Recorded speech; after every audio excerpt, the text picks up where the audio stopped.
In loving memory of Brogan Duhon, 12 years old, October 17th, 2022. There are some stories that break your heart, and then there are other stories that leave you asking how something so horrific could happen in plain sight. This is the story of Brogan Duhon, a little boy whose final years were filled with unimaginable suffering, a child who should have been protected, a child who should have been seen, a child who should still be here today. Instead, Brogan died on October 17th, 2022, at just 12 years old. And when the truth was finally uncovered, the details shocked the nation. An autopsy revealed that Brogan died from malnourishment. At 12 years old, he weighed only 28 pounds. 28 pounds. That's less than what many healthy 3-year-olds weigh. Think about that for a moment. A growing child was literally starving to death. Not for days, not for weeks, but for years. And somehow, no one stopped it. No one saved him. No one intervened in time. What makes this tragedy even more heartbreaking is that Brogan was not invisible to the system. In fact, Louisiana DCFS had known him since 2015. When Brogan was only a small child, school officials became concerned and reported suspected abuse. Those educators did exactly what they were supposed to do. They spoke up. They sounded the alarm. DCFS opened a case and provided services to the family. Workers remained involved until March of 2016. Then the case was closed, and that decision would have devastating consequences. Afterward, the family moved, and then something happened that should have immediately raised red flags.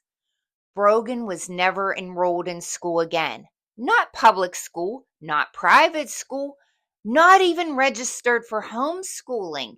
He simply disappeared from the educational system. No teachers saw him. No counselors checked on him.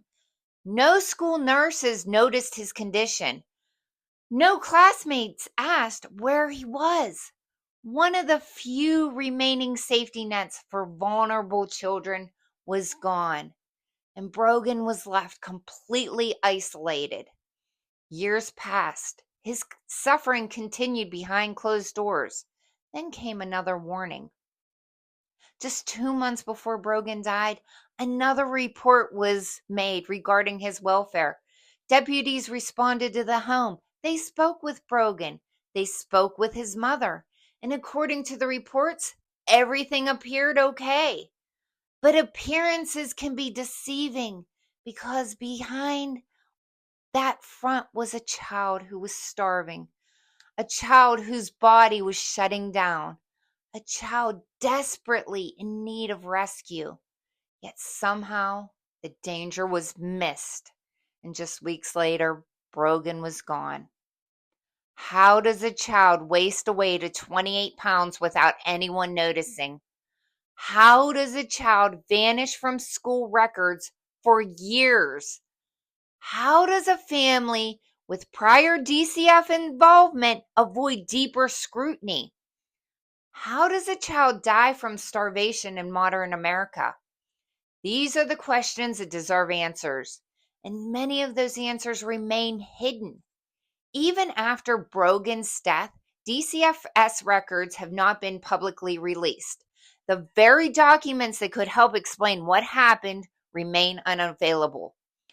The records that might reveal missed opportunities, overlooked warning signs, and systematic failures have not been fully disclosed. That lack of transparency only deepens the pain. Because if we don't understand what went wrong, how can we prevent it from happening again? Brogan deserves so much more than this. He deserves safety. He deserved food. He deserved medical care. He deserved teachers who could watch him grow. He deserved birthday parties, laughter, friendships, and dreams for the future. Instead, his childhood became a nightmare. Today, we remember Brogan not as a case number, not as a headline, not as a statistic. We remember him as a child, a little boy whose life mattered, a little boy who should have been protected, a little boy who deserved better from every adult and every system that was supposed to keep him safe.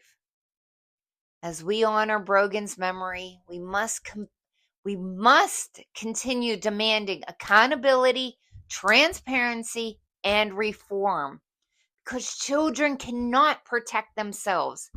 They rely on adults to listen, to investigate, to act.